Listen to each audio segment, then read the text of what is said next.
Hey guys, Sean here. Welcome to the F1 Word and to the French Grand Prix review. Now, it wasn't an absolute thriller, but to be fair, it was an alright race and a definite improvement on the last couple of Grand Prix we've had.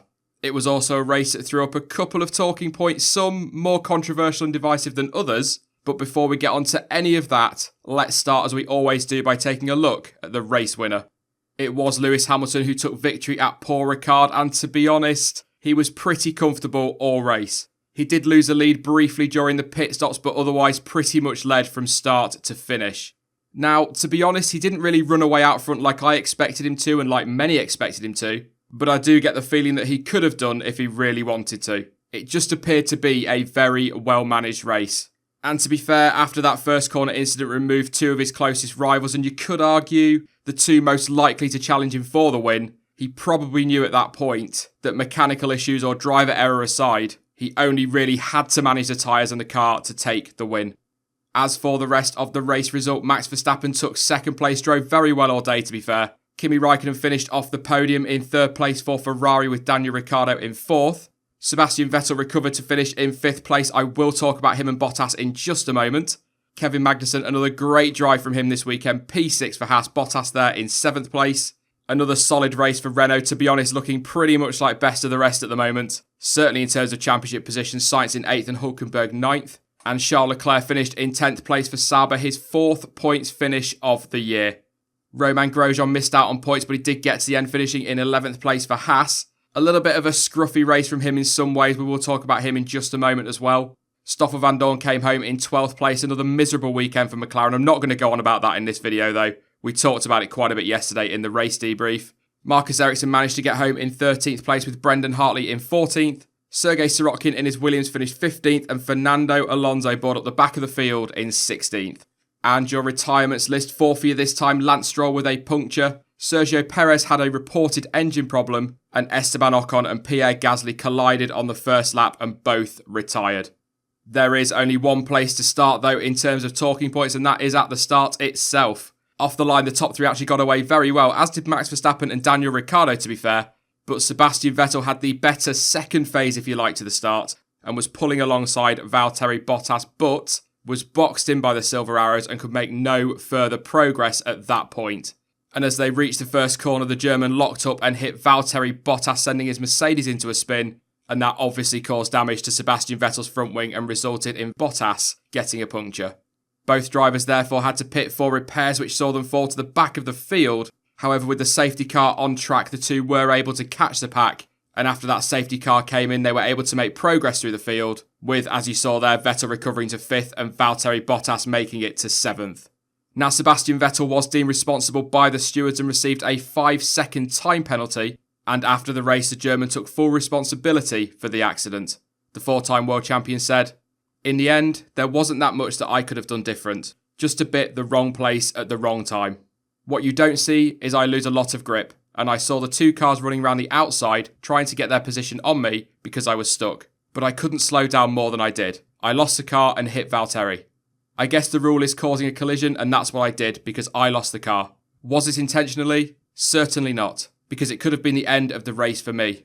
For Valtteri, it was very bad because it affected his race and he had nothing to do with it. So I went to him after the race."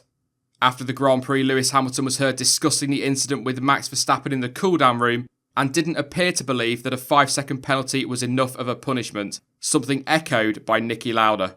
However, after the dust had settled, Lewis Hamilton defended Sebastian Vettel, and when asked if the German's mistakes were costing him the title, the world champion said, "I'm not going to get into that. I know what you're saying, but it is really a racing incident in turn 1, and those things can happen.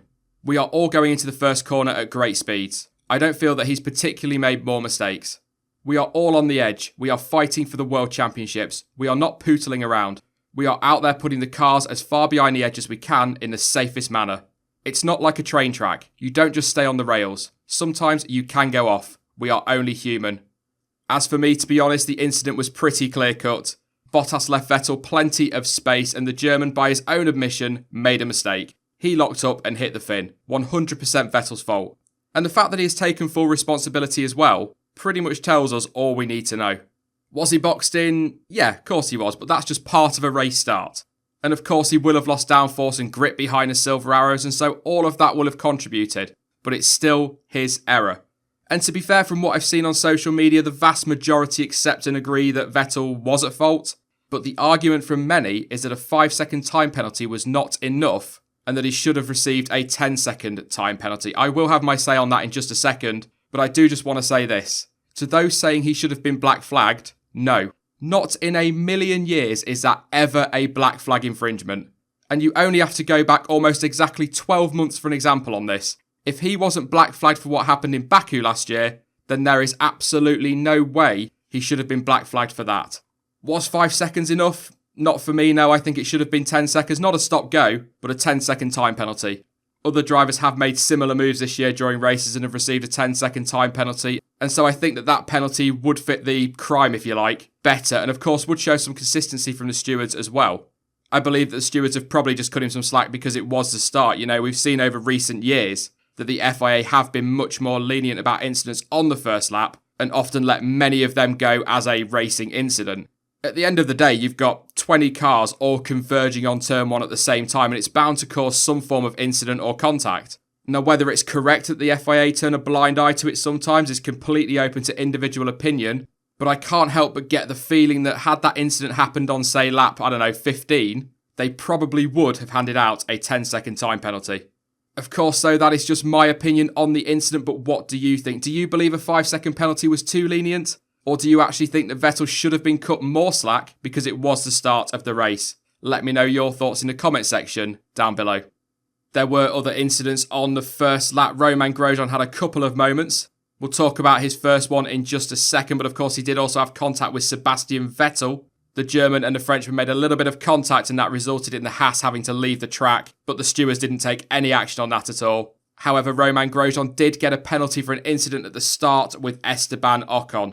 Now, based on the onboard footage and the overhead footage as well, which is pretty clear-cut to be honest, it is 100% the right decision that Grosjean got a penalty.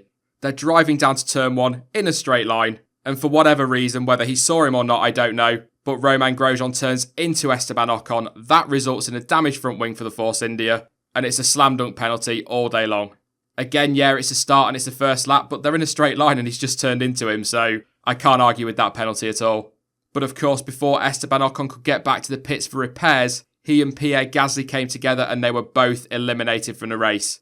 On that incident, by the way, the stewards decided that both Ocon and Gasly made errors that contributed to the incident, and therefore both drivers were handed reprimands. Again, I think that's fair. You look at that incident, Gasly does lose the back of his Toro Rosso, but Ocon doesn't really leave him any space at all either. So I can completely see that from the FIA's point of view. Both drivers played a part, and a reprimand seems about right. Before I get on to my driver of the day, I do just want to have a quick word about the tyres. They have proven a bit of a talking point for some, but to be honest, not as much as in previous races. I don't seem to remember hearing a massive amount about tyre management during the race, although I'm absolutely certain it was going on. But what I want to say is that all three compounds were clearly far too hard for this circuit. The vast majority pulled off a one-stop strategy, and Bottas and Vettel would have absolutely done the same if they hadn't needed to pit early for repairs. To just go over the numbers very quickly, the soft tyres' longest stint was 51 laps, and that was completed by Sergei Sirotkin. The super soft was taken 40 laps by Stoffel van Dorn, and Brendan Hartley managed to complete 38 laps on the ultra soft tyres. In fact, of the front runners, Kimi Raikkonen completed 34 laps on the purple marked tyres. So, considering the fact that the tyres are softer across the board this season, and that Pirelli were asked to create tyres that offered up multiple stops during the race, they once again clearly failed.